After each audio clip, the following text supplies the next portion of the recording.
Hello, everyone, and welcome to Taking Over. I am, of course, OLED Ed Fries, joined, as always, by my wonderful co-host as we do our final show of 2025. Don't worry, we'll be back in 2026.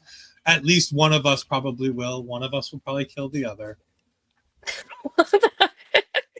I didn't agree to this. You did not agree to the death match for the winner taking over. Don't worry, it's in the gift you're getting in the beginning of January. It's fine. The contract's in the gift. I'm scared. No, I think you'll find I think you'll find it funny what I got you. I'm gonna make sure you show it up on the show next week.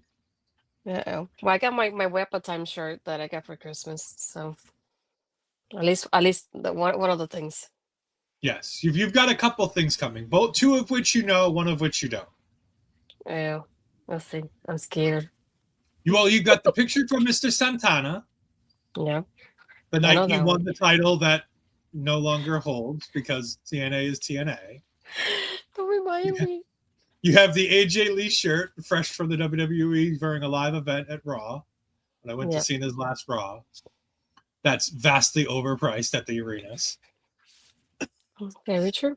God, I didn't know how much things are overpriced at the arenas. Jesus. Yep. And then you get the special thing. Yeah, I was gonna say the only ones I would get at the arena is the ones that say it's like certain, like for that city, like the Cena ones that it's only for that city. Those are the only ones I would get at the arena. Yeah, I learned that lesson the hard way. It's fine. $100 on merch later. It's fine. Hey. Ed won't pay $2 for a hot dog. But hot dogs are not $2 in the arena, CG. That's the thing, though. Well, at indie shows they are. At Raw they're not. No. Yeah. But then again, we had a booth at Raw. I didn't have to pay for food. But anyways, we digress. We're here to talk about Dreamwave Wrestling, which you can find up there at dwwrestling.com. You can find them at DW Wrestling on the X, and of course, Dreamwave Wrestling on YouTube. They are fantastic. We love going to LaSalle to talk about this. It's a fun promotion. There's a lot of fun people here. Commentary is always an adventure. And they were still an adventure tonight because I love the commentary at Dreamwave. Like, I have to continue saying this because every time we talk about Dreamwave, we always talk about the commentary is so hit or miss. I love 90% of the commentary. I feel like it is one of the better what's going on in the ring commentaries that we get on these shows. However, they like to ad-lib a lot. They need a better vantage point because they're obviously not in the right spot for a lot of these things. Yes, especially for the main event. Their battle royal stuff is not Dreamwave. The announcing for the battle royals is always spotty at best. We talked about that 2 weeks ago with the Good as Gold women's battle royal, and we'll talk about it again tonight. Yeah, pretty much. But what were your overall thoughts? We're back here in LaSalle, Illinois again. We've got Val Capone. We've got her counterpart for the Dreamwave side, the Love Agenda, whose name they never mention. I can't tell you who he is because not once during any of these shows do they mention who Val Capone's Dreamwave counterpart as ring announcer is. They'll tell us it's Val Capone. They will not mention this man's name to save my life. I can't find it. Yeah, I can't recall either, to be honest. He's actually really good. Like, I find him to be a very good ring announcer. He's got a good cadence. He's got a good voice. He's got a good flow. I like him. I think he's good. He's not as entertaining as Val Capone, but then again, if you are, Val Capone is fantastic. And then, of course, we open with a bang. Well, not only a bang, but a Matthews and a bang. As we have the tag team title four-way going on, we have Bang and Matthews taking on AMB and Rafael Quintero, taking on the former champions, The Hype, 12 Gaige, and Hunter Holdcraft, taking on one of my new favorite tag teams, the Hate Keepers. 1, A+ on the name. 2, These guys are so much fun. Marston and Solomon Tupu are sensational. It's like small guy, like generic indie wrestler dude, and then big, huge, hulking behemoth of a dude. And I love them both. Yeah, every time I saw Solomon, I just kept thinking he just looks like he would fit with the MFTs right now, to be honest. Like if you put him in there, he would fit right in with them, especially with the way that he was moving during this match, and I think in the Battle Royal, if I remember correctly too. Um, but yeah, every time I saw him, I just went, "Oh, I can see it with that group right now." To be honest, the way you're moving and the way he just like his overall like not only his charisma or his presence altogether. So it just reminded me of that. I forget you're muted. Doing Still. a whole bunch of stuff on the other screen. I apologize. Yeah, no, I thought this match was a bunch of fun. All right, so I don't take a lot of notes for these four-way tag matches because there's too many notes to take and there's too many things going on. The things I want to continue to say, Bang and Matthews continuing to impress me every time we see them wrestle. Like, it's just so good. They are so interesting and so different from a lot of the tag teams that we've got going on right now. The Hype have such a feel to them. I can't put my finger on exactly what's going on with the Hype and why I like them so much. But there's just a vibe and a feel about them. They come out with like the powdered energy drink and the water, and that's a whole fun gimmick. You know, they've got the bright, colors, which excites the little kid inside me, all the bright, shiny colors. But at the end of the day, they're really, really good wrestlers too. God, Solomon was just power bombing folks like just everywhere and anywhere, and that was fantastic. The combination of ways that they kept interrupting the matches with, every team kind of getting their chance to be on top, every team taking a moment to take the beat to be beaten down, and every team kind of getting that chance to get that last second save. It wasn't always just Bang and Matthews. It wasn't always just the Hype. It was everybody kind of doing their part to do it. Seeing the teams work together, but not working with their partners. Like at one point, it gave me an NXT takeover feel of when we had AOP taking on Dash and Dawson and The Way, Gargano and Ciampa. When like we had like two sets of teammates like trying to take down Solomon Tupu, and you had like different groups of different teams trying to super kick this guy and take him down. It was sensational. I love this. And I was surprised by the ending because at the end of the day, the Hype regained the tag team championships again. Not something I had on my bingo card. The Bang and Matthews had just recently re-won these titles again. So I was surprised to see them lose them again. But then again, the Hype makes a lot of sense here. They're doing a lot of good work here. We got Maddie Rawball. Thank you for joining us. We greatly appreciate it. Maddie. Thank you.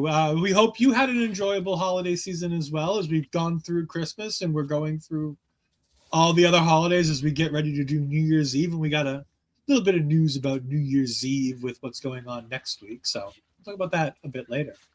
Yeah, Maddie's from the Greg Cherry show. So if you haven't checked it out, please do. Yeah, great people over there. So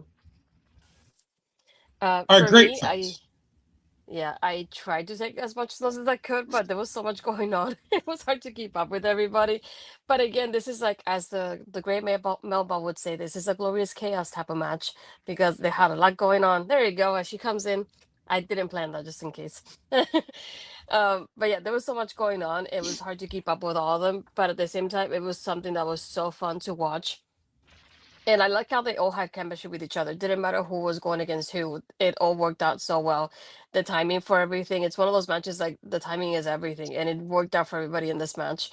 It's just one of those things like if you think if somebody was a second too late, this wouldn't have worked out. And it all worked out perfectly for everybody here. And they look great at the end. Like you said, for me, Solomon was one that really stood out during this whole match. He was so fun to watch.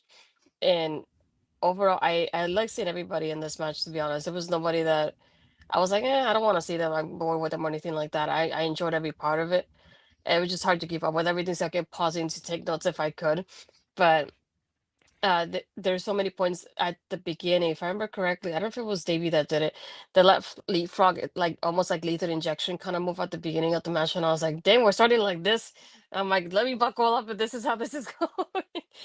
But overall, I enjoy the match. I like you. I was so surprised, like with the hype winning the match. So I thought I'm like, it could have been anybody's match, to be honest, because the way everybody kept breaking the pins, anybody could have won this.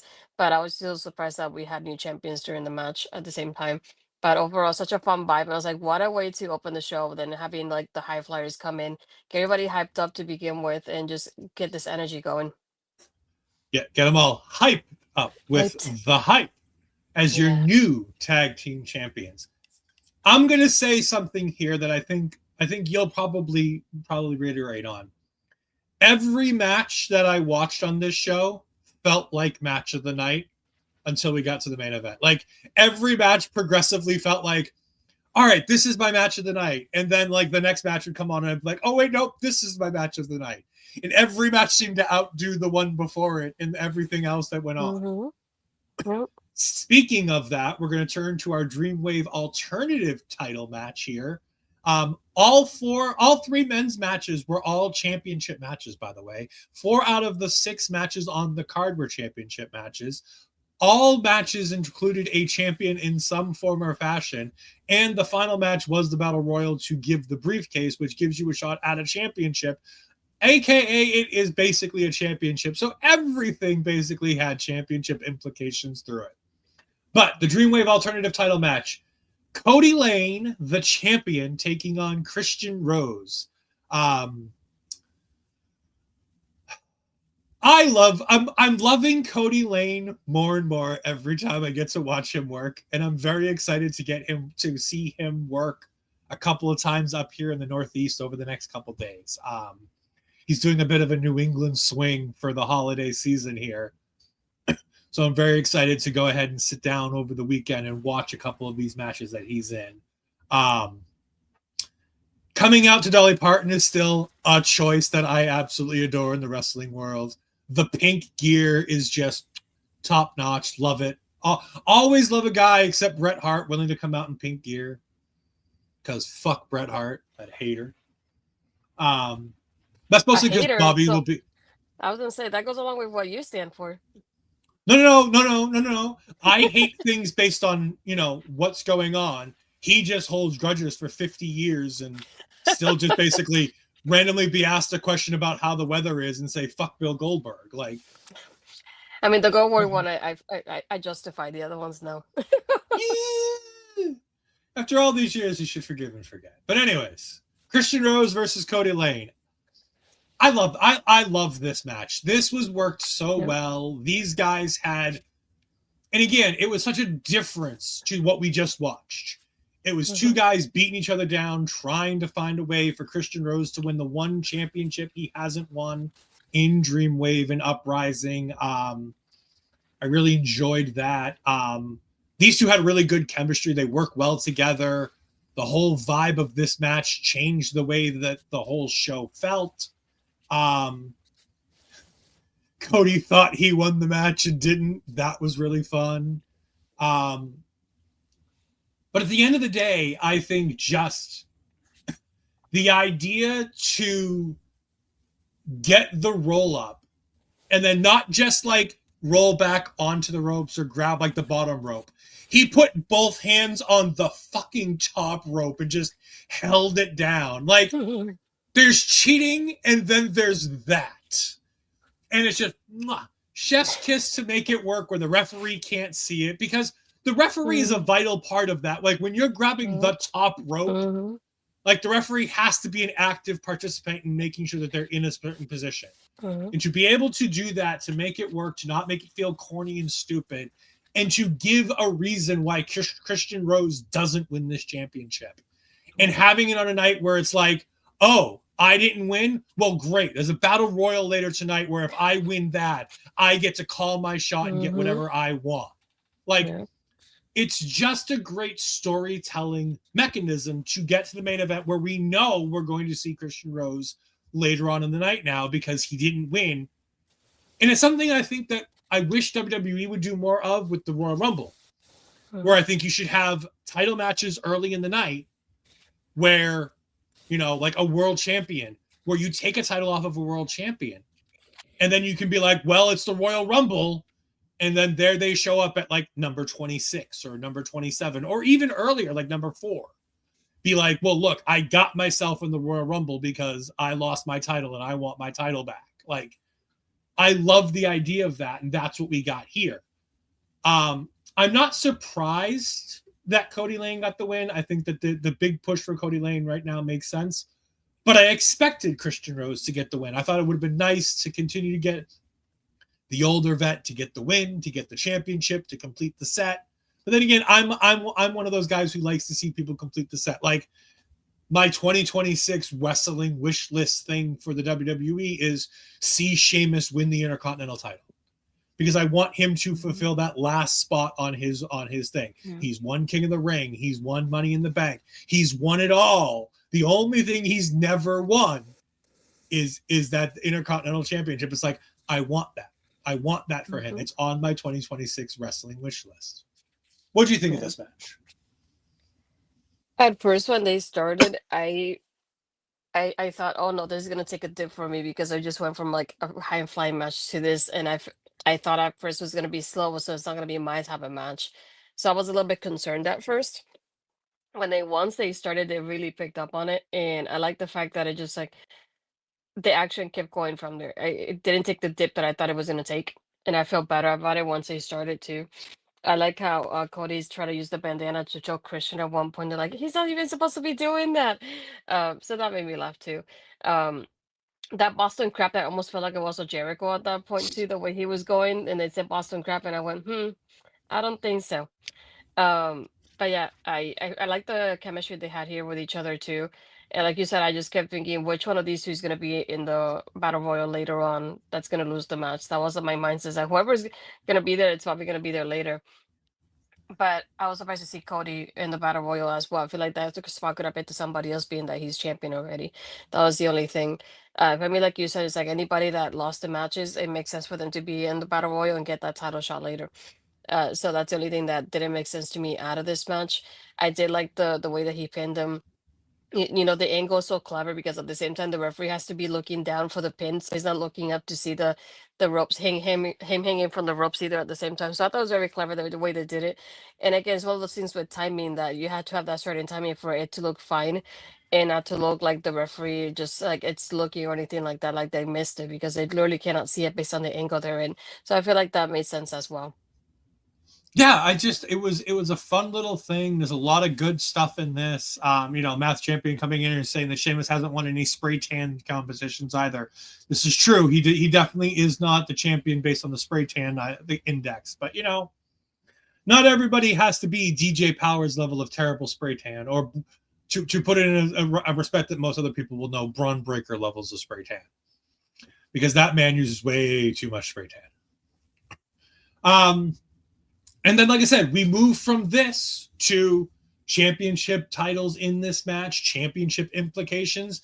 And also, one of the more commentary mentioned it more than once. I thought it was really interesting in this. We had an AEW contracted talent wrestling a WWE ID women's champion while also having in the Dreamwave alternative champion and one of the best independent wrestlers in the country, Shazza McKenzie, in this match. It was Megan Bayne and Rebecca J. Scott taking on Laynie Luck and Shazza McKenzie, who apparently have been a tag team before. I was unaware of that. But they were announced not only as a tag team, but they even had a tag team name of The Collab. And I'm like, makes sense. I feel like there's something there that I'm missing with this, because like I think of collab and I think of like content creation, and I'm like, I don't know where Shazza and like I can see Shazza in some of the other female talents being like the collab, like a Nixie XS or a Cora Jade, people like that. But it didn't make much sense with me with Laynie Luck. Maybe that's They just where do. my mind They do instantly photo goes. shoots together, though. So I know it makes sense. Okay, I didn't know Laynie Luck did photo shoots like that. Yeah. I know Shaza does. I know a bunch of other people Mm-hmm. do. Based on making sure I tag them on Twitter, making sure I'm getting the right one. So I always read people's bios to make sure it's the right talent. Yep. You'll be surprised how easy it is to search somebody's name and then accidentally Mm-hmm. tag the wrong person or a fan page. And then you can't fix it. No, because fucking Twitter is the worst platform in the world. Doesn't have a fucking edit option. No. And if you Um, even if you edit it, it doesn't look fine because then it'll be like, there's a new version of this too. I'm like, I don't want people to know that I edit this, okay? Instagram doesn't like wrap me out like that. I could have sworn you said something earlier that people try to avoid. No, it's a collab. It's a collab. Yeah. No, I thought this was a really interesting thing. Like, after having watched this match, the one thing, and I'm going to let you talk about the match itself first, but the one thing is, I want to see more of these tag teams in other places now. Like, Laynie Luck and Shazza McKenzie, I want to see them all over the place as a women's tag team. I want AEW to bring in Rebecca J. Scott and replace whoever Megan Bayne's tag team partners on AEW with Rebecca J. Scott. Penelope, she's injured. Who is? Penelope, it's our partner usually. That's fine. We can very easily replace Penelope anyways. Like, let's be honest here. No. Danny Duggan does not show me the Danny Duggan. I don't know what or who a Danny Duggan is. I'm sure Astrid can inform me later on. Astrid, what do you think of this women's tag match? Well, I love the fact that Megan and RJS have the matching colors on the gears too, the red and white too. So I was like, that was really on point. I know Laynie and Shaza had like a pinkish to them, but they also had those gears before I seen them, so they weren't necessarily like matching for this. But yeah, they make sense to me as a tag team, especially with the name they have too. The other thing is, I like overall the story here because Megan has the briefcase, which is basically their version of Money in the Bank. So if you see it this way, RJS with their partner is a champion, but we also have Laynie Luck as champion as well. So I like that storytelling that they have either like she's partners with RJS, but she could go for RJS's title at the same time because technically she could cash in like the Money in the Bank way on this. So I thought that was super interesting with that story going on because even at the end of the match they mentioned they're like, oh, they're partners here and they're getting along tonight, but we don't know how long that's gonna last. And I love how commentary really dives into that storyline, particularly in this tag team match here. But I do love Laynie and Shaz as a team. I definitely want to see that happening more often. That was so well done. Um, and then Rebecca and RJS, I hadn't seen them tag before, to my knowledge, so it's pretty interesting watching them together. I like the fact that you can tell that Laynie and Shaza have been teaming more often because they really had that psychology for tag team wrestling more down there and more done well because they kept separating RJS from Megan Bayne for, I would say, most of the match, particularly. So and they kept having her on their side of the ring, so it's pretty interesting when you can tell like who has more experience being a tag team because of the way they play the psychology within the match. And I feel like that was what they had done exactly here. And once Megan came in, that hot tag came in and she did everything like that. She was such a powerhouse. I did love the follow away slam that she did to both of them there, and how she even used RJS and dropped RJS on top of the other two on top of it, so that was pretty fun to watch. But yeah, I again, it's like Megan is such a powerhouse, and to be able to have this match and she was able to showcase that, I love that. So it was pretty fun to watch. Um, but yeah, at the end we have RGS and Megan winning. But like I said, I like the fact that they're raising their hands and celebrating and everything. But commentary is like, you never know what's gonna happen next time because they're tag team partners tonight, but not always. Yeah, no. Megan Bayne would be high on my list of like if I were doing a year-end list of like top independent women stars. Megan Bayne and Billie Starkz would be on that list. I don't consider them independent stars because they're signed to AEW money contracts. Like, I don't consider them independent wrestlers. Like, they get to work indie shows, but I don't consider them independent stars. But they would be on the top of that list because Megan Bayne is so fucking good at everything she does. Like, she is sensational. Her gimmick, she looks the part, she does the part, she does everything she needs to do. She's already back over in Japan right now, wrestling and cutting promos in both English and in Japanese. It's fantastic. Her and Bozilla, I can't wait for that match because I don't know if that singles match has happened yet, but they keep teasing it all the time. Like every time I see Megan go to Japan, it's always like her and Bozilla, and I'm like, just to see more of that because those two are up there. Megan came in like a bitch on fire in this match. Like she was, like you said, doing everything to everybody. My favorite thing was like you talked about the double fall away slam with like one on her back, one on the front of her, doing the double fall away slam. That was great, but not as great as Laynie Luck German suplexing Megan Bayne, and then Megan Bayne just standing up and suplexing Laynie Luck without Laynie Luck even turning around, just grabbing her by the waist and just throwing her over her head. Mwah! Sensational. I love everything that Megan Bayne does. Megan Bayne's F5 is probably unfortunately still only the second best F5 in the business. Like, we don't like him. We don't talk about him. We don't talk about Bruno, but like he still has the best version of that move. But hers is not a far off. However, RJS does need to watch a little bit more Seth Rollins and maybe some Austin Theory too, because that stomp it's a bit iffy on her. I know she's normally a submission finisher, and that's probably why, but I didn't love the stomp to get the win. I like it, just like you had the big F5 and then the stomp was just kind of like there, and it's like, all right, they get the win, they do what they need to do. I love this match. I want to see more of this. I want to see like a Gabby Forza and a teammate of hers taking on like a Megan Bayne and a Rebecca J. Scott. I want to see more of Laynie Luck and Shazza McKenzie versus any women's tag team or any tag team period. At the top of my list for that would be like a Becca and Aaron Rourke thing, because I know they got the gay best friends gimmick that they do as a tag team. I'm like, I think that would be really fun with Shazza McKenzie and Laynie Luck. I think there's a lot of fun and interesting teams that you could put them up against. I think we need to do more of that. Of course, Melball does love Bayne. And, they're birthday twins. That's very nice. I was going to say, with all the time Megan Bayne spends in Japan, I'm not a huge surprise that Melball is a big fan. Bobby's here. He got to miss my Bret Hart slander. He'll have to go back and give us a watch on YouTube later on to catch the Bret Hart slander I gave earlier. But yes, this tag team match was great. And again, this is where commentary really got over the point of both the AEW, WWE ID thing, which I think is really interesting on the independent circuit when you have these WWE ID talents, is you get to have them going up against AEW talent where you've got to conveniently find ways to make this work so that no parent company is too upset. Like Shazza McKenzie takes the fall here because I guarantee they don't want Megan Bayne pinning Laynie Luck for obvious reasons. Uh-oh. I mean, Bret Hart is not the best there is. Bret Hart is not the best there ever was, and Bret Hart is certainly not going to be the best there ever will be. So, fuck that. We move on to Becca coming out for a sort of celebration where she announces that her newfound championship has allowed her to hire Man as her bodyguard. No name, just Man. She introduces him as Man.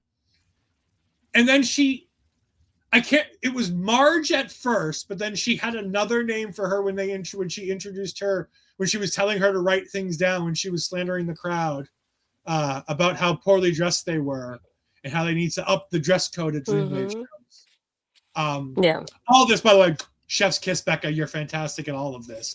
This is why Becca is some of the. Oh wow, I'm really. We got Bobby. We got SCG. These are typical. Then we got this. Dang. I've upset all of the Canadians. All three of them in our chat. I've upset all three of them. That's impressive work for me. That's haterade at a new level. But she says that she doesn't have a match tonight, so she's going to give us an acoustic Becca performance, which Bobby would have loved, but thankfully we're saved by Brittnie Brooks. And Brittnie Brooks comes out and says, look, I don't have a match either tonight, and I was the first ever Women's Dreamwave champion, and an injury took the title away from me. Now, She does neglect to mention that she's had a couple of opportunities to regain this title since coming back from injury and has been unsuccessful. But I understand her point, and we get a fantastic match out of it. Brittnie Brooks versus Becca for the Dreamwave Women's Championship. I mean, actually, go ahead and talk about this one. Again, it's women's wrestling, so I think I have to default to you and see what you think about these things. The only thing I wasn't a fan of was like the promo before this really started is that Brittany's calling her a chicken and everything, getting everybody chanting the chicken thing. I'm not a fan of stuff like that because it's just like it's so old, I guess. It's just like we've heard it before, so that part of it I wasn't a fan of. But I like having Brittany coming out and shooting her shot the way we do, as the great Ella J would tell me. So it's like, why not shoot your shot? I did like the fact that while this whole match is happening, Becca still has a microphone in her hand and she's still trying to sing in between everything she's doing. I don't know how she does it. I really don't know. But every time she did something, she had to keep singing her song, and even she was, it continued on with the lyrics on. Um, I thought that was clever at the same time because she's like, I did promise a concert, so she's like, I'm gonna deliver the match and the concert at once. It's chef's kiss to you because that was very clever. Um, yeah, it's like this one was interesting for me because it was a lot of Brittany being outside and Becca being outside. There was a one point that Brittany was hanging. I don't know if it was the top rope or the middle rope, but then that was to say Shasa. Becca did a drop kick to her. She was hanging from the ropes and then she fell down. And even her coming up with a submission at one point as well. But I feel like Brittany didn't have a lot of offense here, which was very surprising to me. That Becca was in control, like I wouldn't say more than half of this match, if anything. So that part was really surprising. But I was hoping that at the end Brittany will come in and try to steal the win somehow, but she didn't. We had a backslide from Becca that was really well done, by the way. It was a beautiful one, to be honest. And she still retains the title. Yep.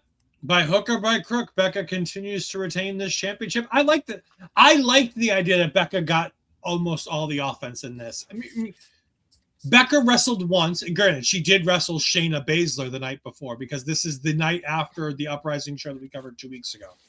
So the night before, she did wrestle Shayna Baszler. But remember, Brittnie Brooks was not only in the opening match with Kylie Alexa on the last show, but then she was also in the Uprising Dreamwave Women's As Good as Gold champion battle royal match, where she was in there for a significant amount of time. She was a mid numbers entrant into that and lasted towards the end. So she's obviously at the end of her physical rope. So I think it made a lot of sense to put Becca in charge here. Becca using the head of security man to go ahead and distract the referee when Brittnie Brooks had hit the Brittnie bitch to get the win. But she gets the 1, she gets the 2, she gets the 3, but there's no ref. It's just the fans chanting it. I thought that was great. Becca does get that beautiful backslide that you mentioned to get the win. I really like this. Again, I think Becca is such an interesting character to do, and to have that character work on such a level across the board on the independent scene is so great. I think Brittany is more in line for television wrestling success than a character like Becca. For the sole fact is, I think, like the Joe Hendry character, at some point the Becca thing's going to run out. And I don't know if there's enough.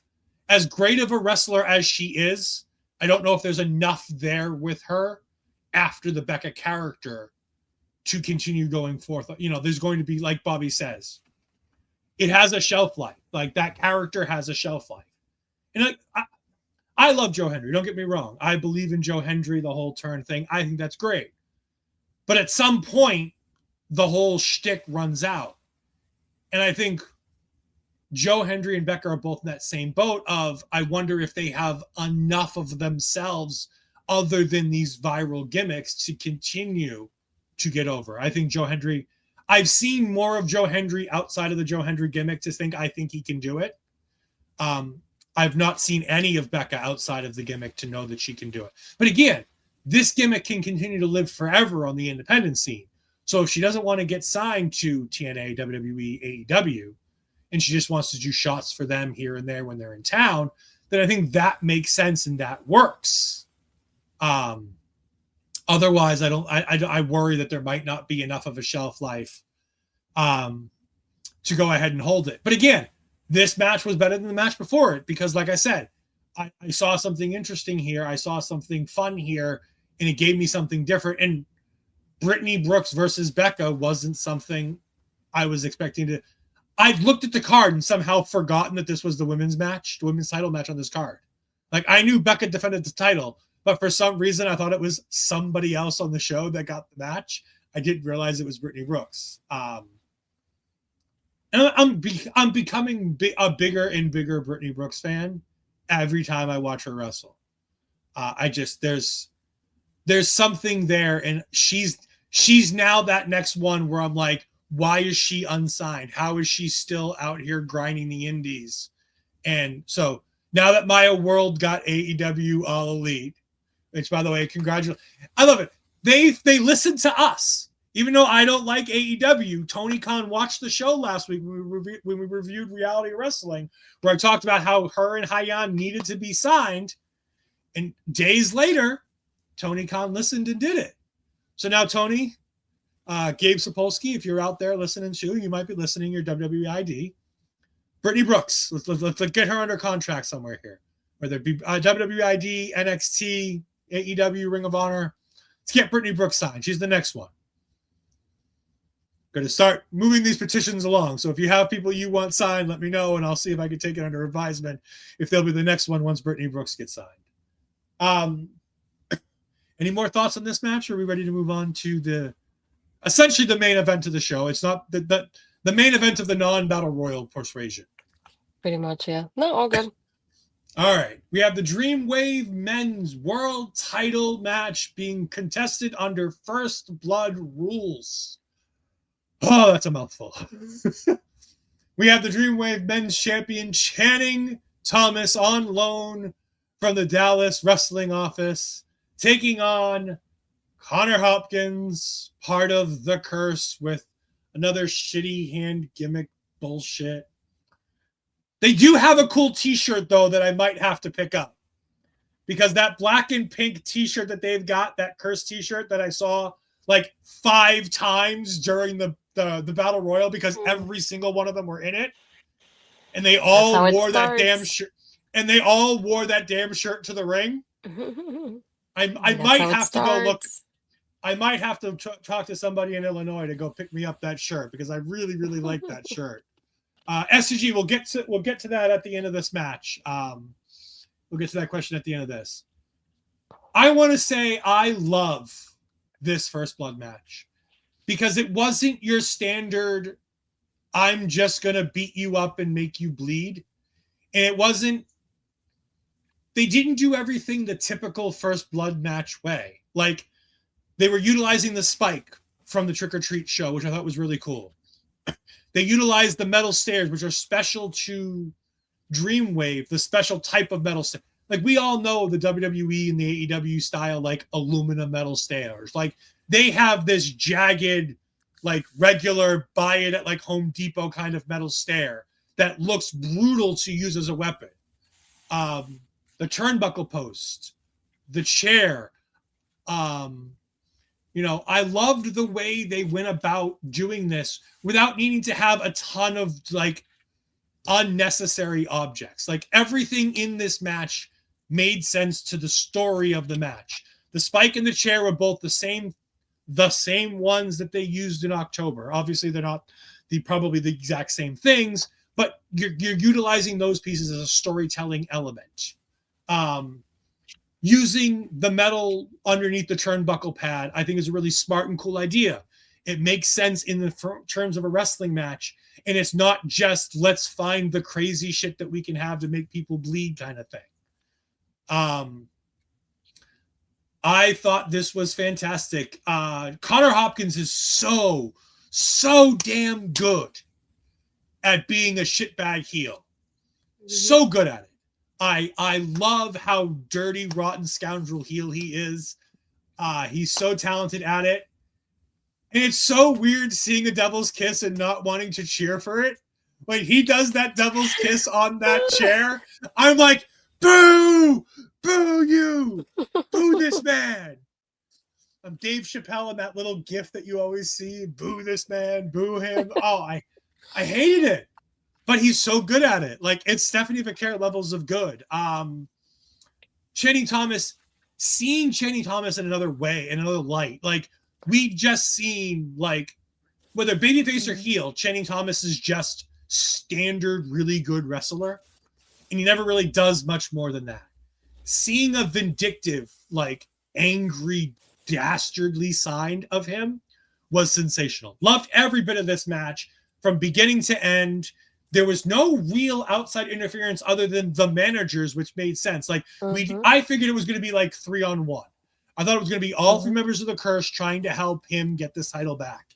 So when it was literally just Thomas versus Hopkins throughout this whole match, I was shocked. I was just waiting for the Curse to come out and ruin this and give him the title back, and they didn't. Channing Thomas gets the win eventually, beating this poor man to death on that turnbuckle. Loved it. 5 CPA shirts from me on this match. Loved it to death. 5 CPA shirts. I think one of my favorite parts of this match, though, it's like how we started with the turnbuckle part of it, and then we ended with the turnbuckle aspect of it too. It's one of those things like I always say, like, if you set it up, you go through it.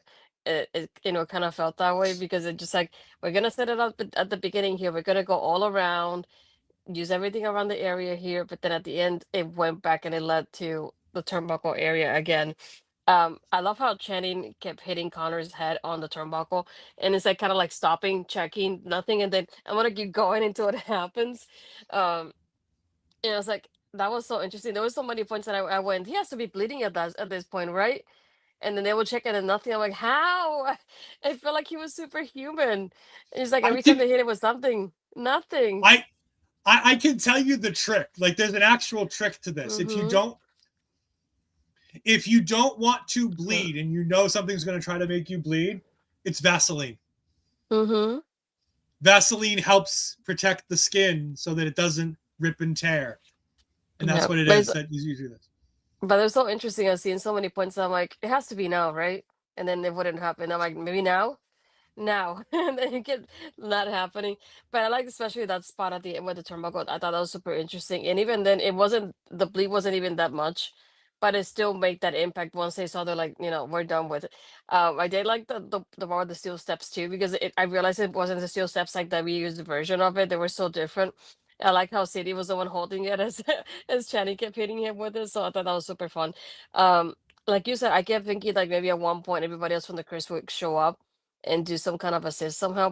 He has more people on his side than Channing does, so I thought that would be a factor into it. So I was very surprised when it wasn't. But overall, again, a fun match, and I like the fact that even though they had limited space, they still used everything around them before they went back to the turnbuckle and in the ring when the match ended. Yeah, like I said, I thought this was really cool. I thought it did all the things you expect for a First Blood match, but it also didn't do them in such a stereotypical way. Like, here are the beats that you follow to do a First Blood match. This is the things you do when you do it. I thought it really did a really good job of telling the story they wanted to tell in this story, in this match. And I don't think anybody can take this particular match and go, okay, we're going to use this framework for our First Blood match and make it work, because everything was special to this match. I think that was really cool and interesting.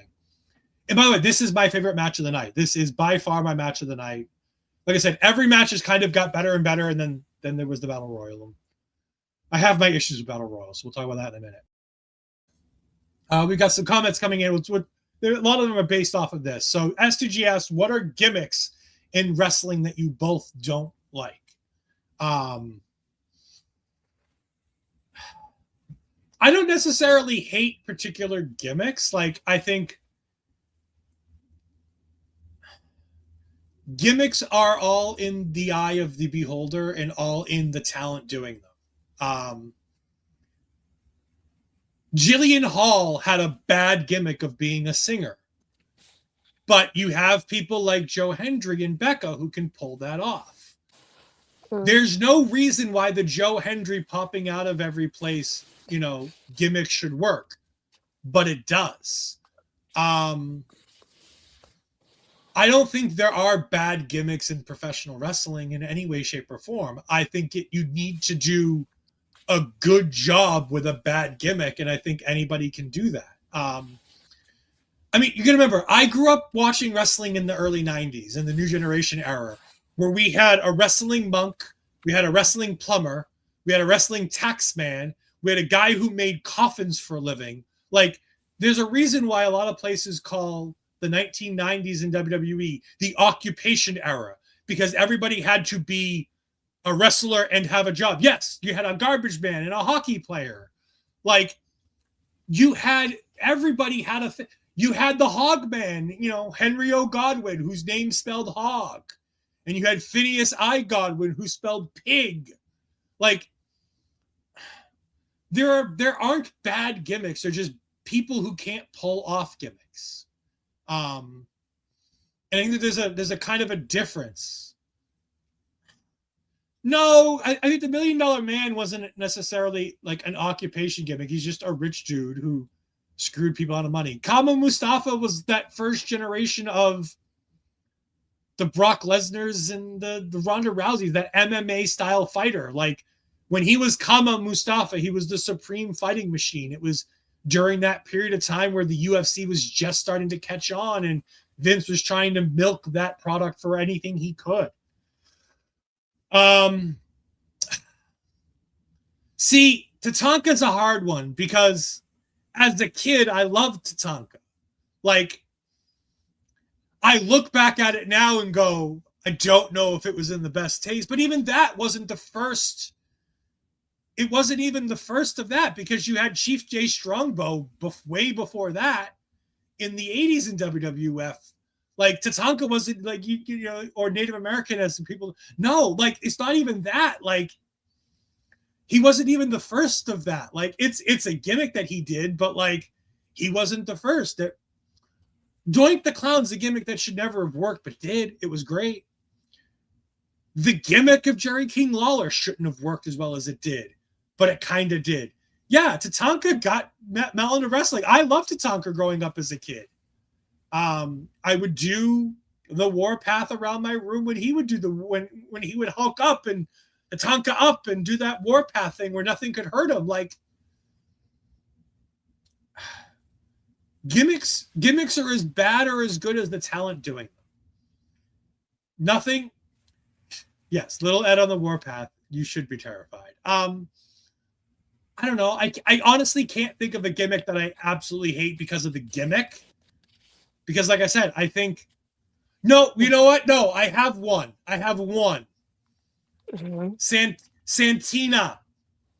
Yes. Santina is the one that I can think of now off the top of my head. It took me forever especially when the women's Battle Royal, whatever it was called. The WrestleMania 25th anniversary Battle Royal. Yeah. No, that is that.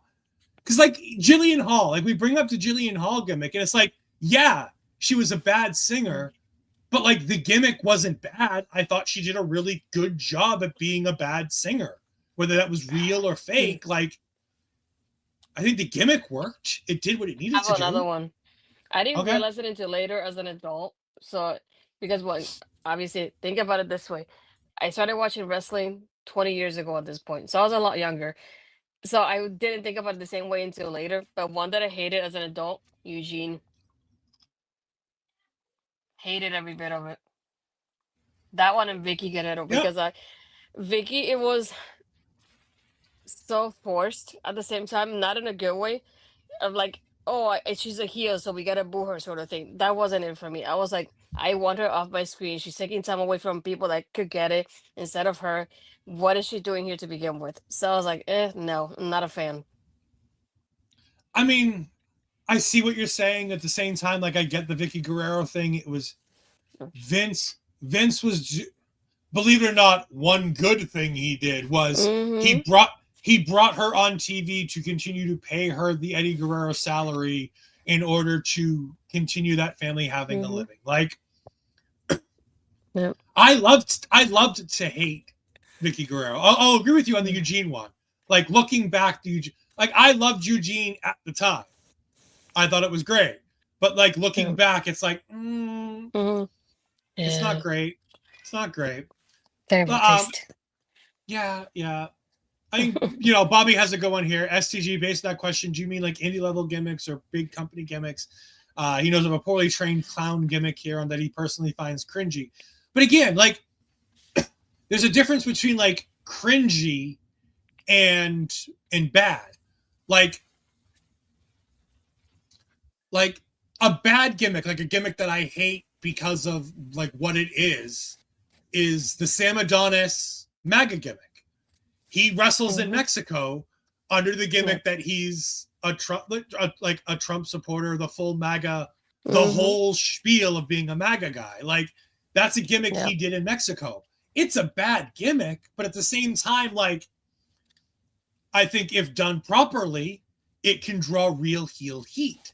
So it makes it a good gimmick. I'm not gonna say gimmicks are, it's really individual. Like I said, I'll agree with Astrid. Like, I think we both came up with one really, really bad one, which is between the two of us, Eugene and Santina. Yeah, that's what I can think of right now, at least. It's like when you're on the spot, you think of like the people, but it's like when you're on the spot, you forget about everything you know from before. So I had to think about it through the years. But okay, it wasn't a gimmick, but more of a storyline was the Piggy James one. I hated that one with a passion. Yeah. I mean, That like, was the one. I could, we could do an entire show on bad wrestling, storylines from WWE, and we could break it down by era because there was a lot of them. Like, bad gimmicks, like people that didn't get over with a bad gimmick, like people like Kevin Thorne, with the vampire gimmick with Ariel, didn't get over on ECW. Mordecai didn't get over. Like, there are bad gimmicks everywhere, but like, you know. Oh, and the Kelly ECW one, because I didn't know about it until later. She was Extreme barely Expose. 19. Yeah, she was barely 19 years old when she did that. I was like, she was a baby at that point still when she was doing that. That's creepy at the same time. So I was like, that one's another one that really like. From the mind of Vince McMahon. Oh boy. Like I said, I loved Waylon Mercy. And again, for those that don't remember, there's a reason why Mercy the Buzzard, the whole look of Bray Wyatt's cult leader persona, is based on Waylon Mercy. Waylon Mercy actually sat down with Bray to talk to him about the Waylon Mercy character and the things that worked and the things that didn't. Like, Dan Spivey actually met with Bray because Bray knew Dan Spivey from his years working with his dad, Mike Rotunda. It's like, there's Waylon Mercy is a whole different can of worms. Like, that was a fantastic, like, the gimmick never went anywhere, but Dan Spivey was fucking fantastic with everything he did. And I think if Dan Spivey, like Bobby says, if Dan Spivey would have been doing that gimmick 10, 15 years later, I think he would have been, it would have been sensational. But we're slightly off track, and speaking of gimmicks, we'll talk about a few of them here, especially the one who wins, because we have the Good as Gold. We have the Good as Gold Battle Royal here. I keep trying to call it a gauntlet. It's not a gauntlet. They should make it a gauntlet match. I think that would be much better. But anyways, we have the Good as Gold Battle Royal. 30 individuals. Oh boy, this took way too fucking long. My suggestion would be cut this down to 12 and stop putting trainees in it. We talked about this with the Uprising one, how due to both Lodestone and the fact that there were 30 women that needed to put in this thing, that there were a lot of inexperienced young women in that battle royal that got exposed a bit more than they probably would have otherwise. Here we had less trainees, more names we didn't know, but less people. They were like, these are trainees from this place. It was more like, oh, here's this person from other promotion in the Midwest that we've never heard of. It can be. Ashley doesn't like it when I get off track. She wants me on the track. I'm going to go over the list of people that were in this match in order, because thankfully for me, Dreamwave tweeted out the individuals who came out as they came out.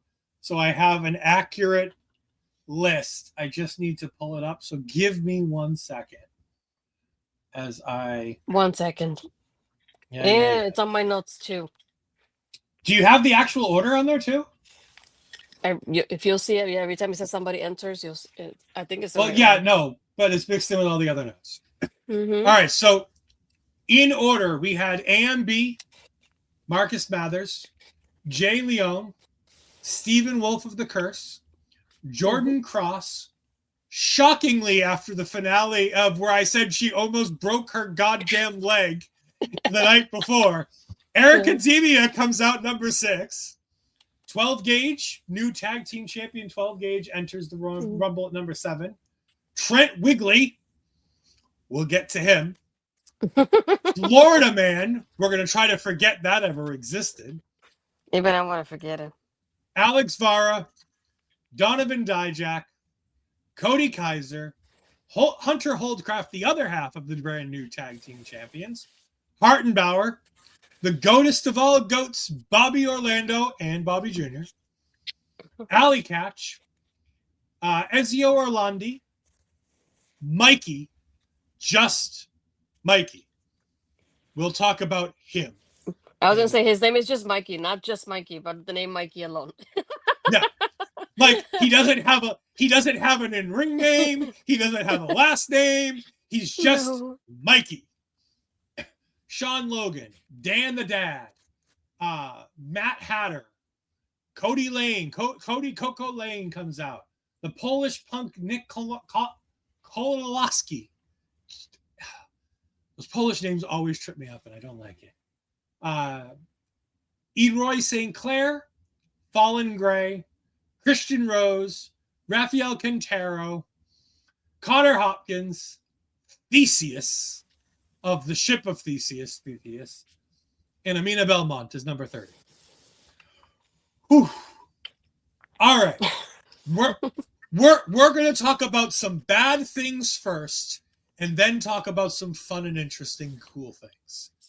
All right, Astrid. Trent Wrigley, the surfer gimmick, and Florida Man. Since you come from the land of sunshine, what in the blue fucking hell is this crap? I had no idea. Once I saw the name, I went, "Oh no, this is gonna be terrible, isn't it?" And then he came out with his whole like beachy outfit. I was like, "Oh no," I had a feeling it would be this way. Yeah, this was bad. Speaking of bad gimmicks, Kody Kaiser comes out, wrestling's pitch man. I didn't know there could be a worse version of Simon Dean, but there is. I didn't think there could be a worse version of Riddick Moss, but there is. Remember when Riddick Moss was doing that like supplements thing? So you have Kody Kaiser trying to sell the Toys for Tots raised on the toy drive to the people in the venue. He tried to team up with Dijak by giving him a box of OxyClean. Oh. And by the way, I like Dijak's reaction though, of like, the way he made fun of him was like, I got you, and he just throws it in. But the fact that he didn't realize that the powder was gonna be all over the ring, and all of a sudden he's like trying to take it away with his jacket. He's beating Marcus Mathers with his jacket just so he can get the stuff away. Because Mathers is doing this like he's 3 feet away from where the box landed. And all the smoke's just going in Mathers' face.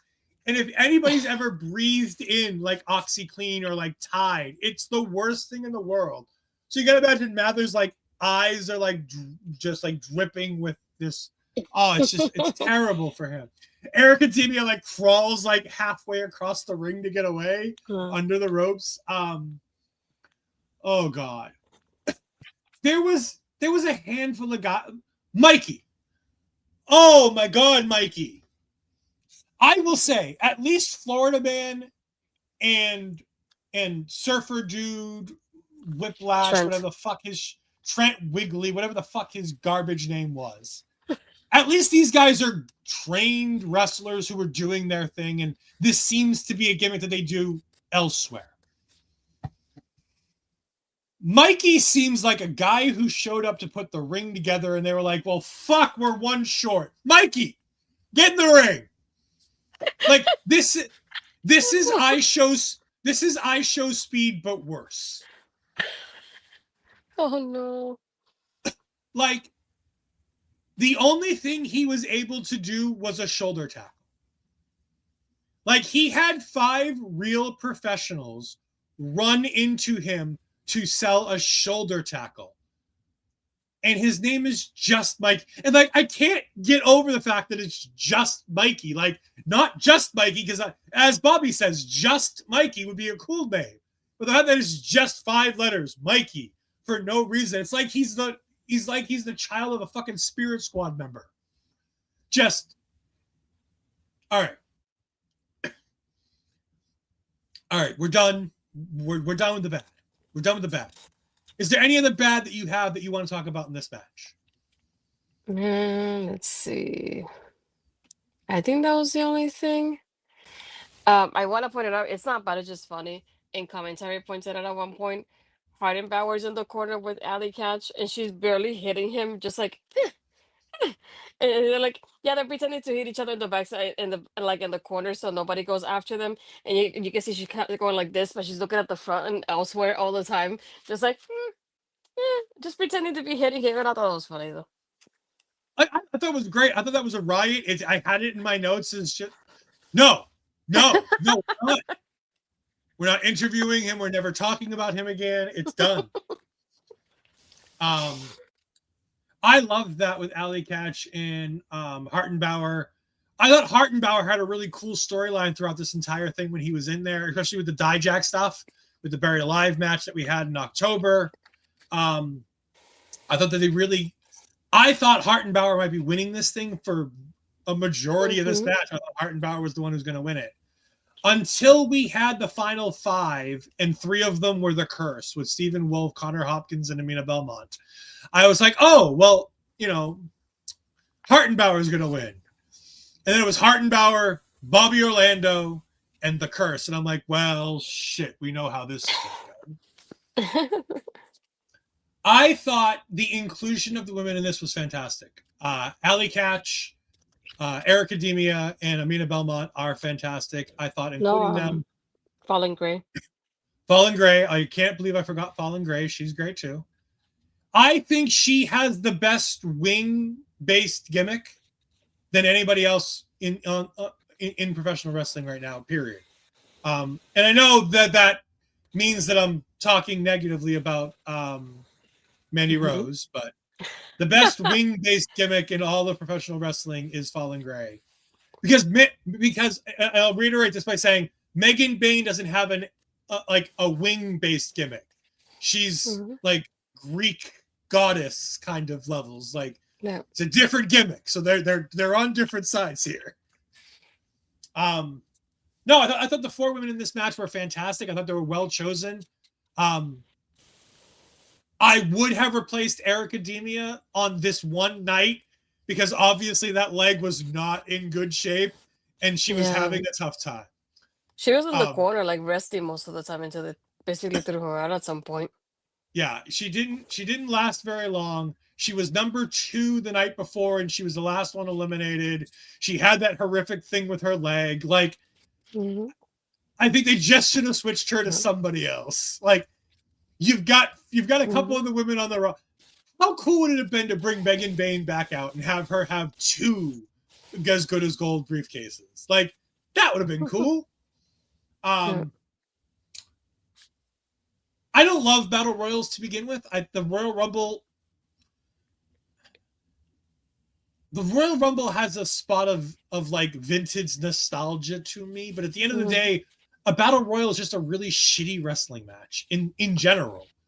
Nobody's really trying for a majority of the match. There's too many spots to remember. You only get 4 or 5 really memorable moments out of the whole match anyways, and this damn thing took an hour and like 10 minutes to do. Like, at the end of the day, it's they're all too long. They're all pointless, and half the match is people just like holding onto the ropes and trying to push people over half-heartedly. And that's why the Allie Katch Hartenbower thing made me laugh so much, is because that's literally what happens in every single battle royal match. But like they just happen to give a reason and like a logic to it that I thought was really cute and clever. Yeah, I actually enjoy the battle royals. It just when you're taking notes the way we do it, I feel like it's very complicated to keep up with it. That's the only thing. There was at one point so I think my most negative point about all this is that there was a lot of moments within the match itself that the ring was full. And you can see that people had to be careful when they were doing their moves of like hitting that certain person they're supposed to hit, but not touching everybody else. And commentary kept pointing out, oh yeah, for those that have been here from the beginning, like of course they're gonna be resting in the corner and saving themselves into the end or whatever it is. I was like, we know that happens, but I wouldn't point that out in commentary to the fans because like it happens on the Royal Rumble. It's like you see people in the corner. We make fun of it. Like there was one similarly with the War Games that I think it was at one point like AJ Lee and Charlotte were like almost hugging to each other, like cuddling in the corner. They're like, yeah, this is something that fans point out, but not something that commentary should tell me. I was like, oh, AJ Lee and Charlotte in the corner where they're cuddling, waiting for their moment. Like, don't tell me that. I shouldn't know that. It's just things that fans are like, oh, I noticed this. I get that, but I like the fact that everybody that comes in, especially when they come in right away, they do have a moment to have the spotlight as soon as they come in. And even then, some of them carry it over a little bit more. Like one of them that really got me was Steven Wolf with his drop kick. The height on that drop kick was chef's kiss. I was like, what in the world? How does he do it? I don't know, but that was amazing to watch. Um, like you said, I would same thing with Airica. I definitely wouldn't have put her in this match. And she was in the corner most of the time, and I feel bad because she had to be so careful about her leg. And really like there was at one point then Dijak around and he starts hitting everybody but her because she's in the corner over there with the injury. It's like little things that you notice like that because of the timing of it. So I definitely would have waited on that. I think that's one of the ones that really also stood out to me was Marcus Mathers too. It was like Chef's Kiss on the song because I didn't remember, so shout out because of the song. But he was there. I think he's what the second one that comes in, and he was there basically almost the whole match. So that was so impressive to watch. Um, that was another thing. But and I like when they point out that there's if I'm mistaken, it was Jay Leon was one of them. And there was a couple other guys that they were making the Dreamwave debut, and I like how commentary pointed it out to us as it was happening. There was somebody else aside from Mikey that you were making fun of, but I'm trying to remember who it was. But they're like, oh, they're making a Dreamwave debut. Oh, yeah, it was Mikey, the other one. I thought it was somebody else too. But I like the fact that they're point that out to us though, and it's not just somebody that had been there before and they tell us right away. Um, yeah, it's like I feel like that was really fun overall. They had their certain spots. Um, I do like the battle royals to just like it feels different from our point of view because we're taking notes for this. So I was like, we're trying to keep up with everything that's happening, and it's so complicated to do when you're taking notes. So it's like, at one point, do I give up and just watch it and just forget about the notes? But when That's you're what I just did. watching it, when you just watch it to watch it, it's different from taking the notes as it is. Um, yeah, overall, I at one point I also laughed with Falling Grade too. I believe she was doing like a sleeper hold sort of thing to Dijak, and she kept holding it on. She looked so tiny on next to He him. It's just just like, he just stood up and put her on the top rope, like on her bum. Like he just stood her up and sat her yeah. on the boat. I'm just like, He, oh, I he love looked like Dijak. he looked like this, and she looked like she was that tiny. I was like, she looks so cute from the corner. I felt really bad. Um, By the but way, yeah, catch overall. Dijak every Monday night on Whatnot at 10 o'clock. It's great. He sells all kinds of cool merch. Everything starts at $1. It's a cool vibe. You get to talk. Mhm. You get to actually ask him questions, and like he'll answer things, and you get to see like the person behind the Mhm. Dijak character. It's a really cool, interesting thing. If you've not heard of Whatnot, go check it out. But yeah, overall, the only thing I wasn't a fan of was having Kody here because he's a champion. I would have preferred like none of the I that's what I like about the one usually, not always, but the Royal Rumble one they don't really have champions being a part of it. Like they already have a title, they don't need the title shot.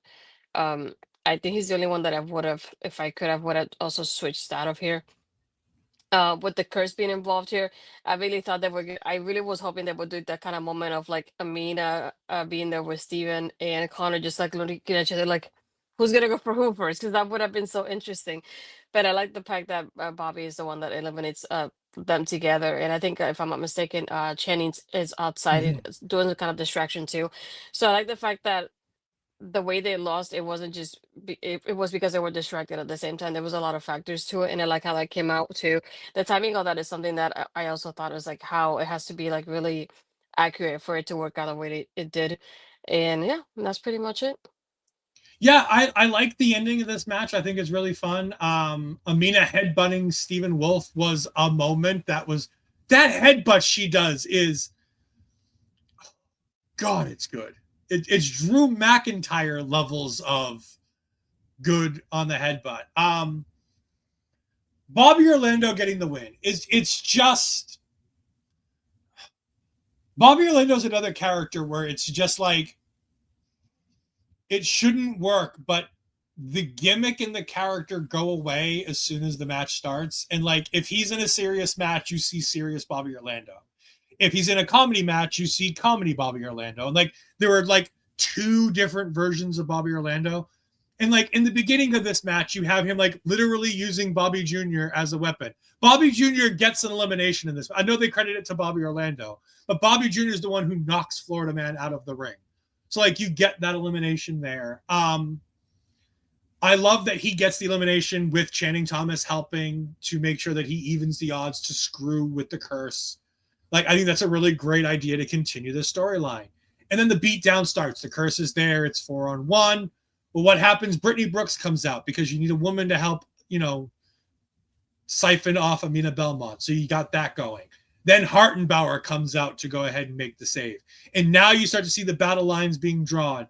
And then disembodied voice of guy who runs Dreamwave Wrestling, who they don't name. And again, these are things I wish I knew because I should do research on these things, but I don't.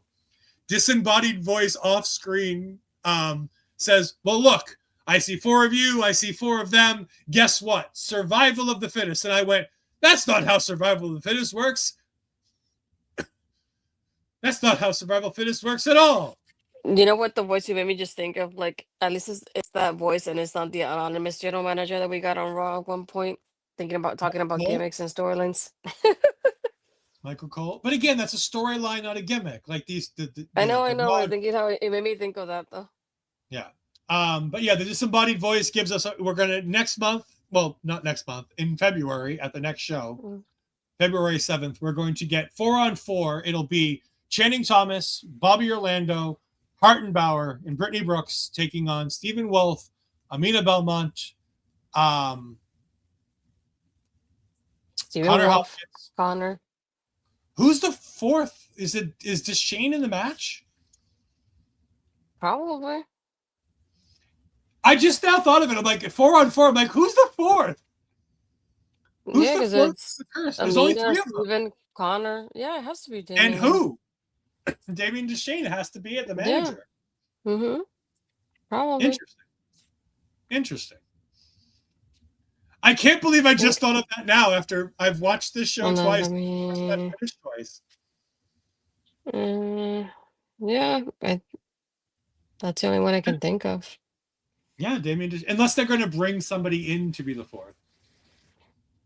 But again, this was another fantastic show. I really liked everything about this match, this show. I thought it was sensational. I thought every match got better and better, and then we had a battle royal, which was never going to be better than that main event.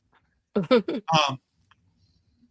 the end of the day, Dreamwave Wrestling continues to be a fantastic way for me to spend a night watching some professional wrestling. I love the venue. It's small, it's intimate. It makes me feel like it's prototypical indie wrestling. I need them to get the announcers on a higher platform where they have a better view of what's going on. Because in this match, again, there were times where they were like, is this person still in the ring? And it's like, I don't know. You tell me. You're the ones telling me the story, boys. Yeah, that's true. But please, Dreamwave Wrestling, support them in any way you can. Watch them on IWTV, Independent Wrestling Television. Go ahead and give them a watch. There's all kinds of stuff on there. I haven't done this in a while, but I'm going to go ahead and pull up IWTV. And We're going to go ahead and show you IWTV because this is a fantastic service. If you don't have it, you really should if you love the independent wrestling landscape. Even Ashley can say how much she enjoys trying to find shows on here because it's just really good for stuff like that. So we've got all kinds of things like New Texas Pro Wrestling. This is one I want to show off to Astrid. I was looking at the card earlier. New South Pro Wrestling has the saga continues with Mike Bennett on the card. But there's 140 events in the just added section. Not to mention 393 promotions, all kinds of different free videos that if you don't subscribe, you can get. These are all in the video on demand thing. You can sort by promotion, and you have all kinds of fantastic things, including Wrestling Open, ETU, Dreamwave, Action Pro Wrestling, Limitless Wrestling, all kinds of great stuff on here. If you want live content, there is live content. Speaking of live content, one of the things that will be on live tomorrow night will be Heavy Lies the Crown from Beyond Wrestling 2025. That will be the show that we're covering as long as the VOD copy is on here this week. And sometimes Beyond Wrestling is iffy on getting the VOD copies up. So should that show be on there when we want to, we can have it. But just look at it, like in the next week or so, we've got 5 or 6 different promotions doing shows. No other wrestling platform gives you stuff like that. So I love it for things like that, where we get the opportunity to cover all these different types of promotions on top of YouTube, on top of all the things. So go ahead and give them a subscribe over there. Try it for a month or two. See what you think. I think you'll really enjoy it if you dig the shows that we do and the promotions we talk about. A lot of the promotions we talk about are found right here. So you can go ahead and find them. Astrid, speaking of places where we can find people, where can the people find you? And how can they go ahead and get a hold of Charlie Evans so we can get you that interview? I really wish it would happen one day. You can find me in my Twitter Blue Sky. Sorry, I'm making the chapters two at the same time. Twitter Blue Sky is Astrid Pizarro, and my Instagram and Threads is Astrid Pizarro 20. And if you're here, you're most likely on my YouTube channel, so hit the subscribe button and hit the bell to be notified when I upload or go live. Watch the OLE one. We're less than 30 hours away to get monetized. So if you can, put us on a playlist in the background. Watch this tomorrow while you're doing something else, while you're doing chores, and just keep it on the background on the phone. Watch it, put it on your TV while you're running around the house doing stuff until we get those 30 hours. We will really appreciate it. It will be a really great way to get monetized. So we're looking forward to that. Hopefully sometime this week. Yeah. The first level of monetization will allow us to go ahead and take super chats where you can make me say weird things as long as they're somewhat appropriate. Somewhat appropriate. Appropriate. Of course, you can find me at all the places. That's fine. Whatever. You know how that thing works. You can go ahead and find our local establishment at all the places down here. Ole Podcasts on all your favorite social media platforms. Our local establishment on YouTube, on Twitch, all those streaming platforms. You can find us there. Like Ashton said, we're getting really close to that first level of monetization, and then it's on to the 4,000 watch hours and the 1,000 subscribers. So we'll make that push when we get there. But we're ever so close to this first level of monetization, which will help us continue to pay for the graphics for the shows, pay for the StreamYard to continue to do the shows. All of that would be great things that you could do. If you could do those things, that would be fantastically helpful. And again, most of that is just free stuff, just going ahead and showing up and watching the content on YouTube after the fact, letting a playlist run in the background while your day goes on, things like that. Simple things that you don't have to pay a dime for to just go ahead and do. We would really appreciate it. Let's give one last look at the comments. Thank you, Mel. We greatly appreciate it. No, Bobby, we will not get him on the show already. No, Mikey on the show. No more mentions of Mikey, nothing. We're never going to talk about him again. He's going to be like Bruno. We're never going to talk about him again. But I have been Ole Ed Fries. This has been Astrid Pizarro. We will see you in 2026 as we go ahead and cover more independent wrestling. Until then, goodbye. I am in misery.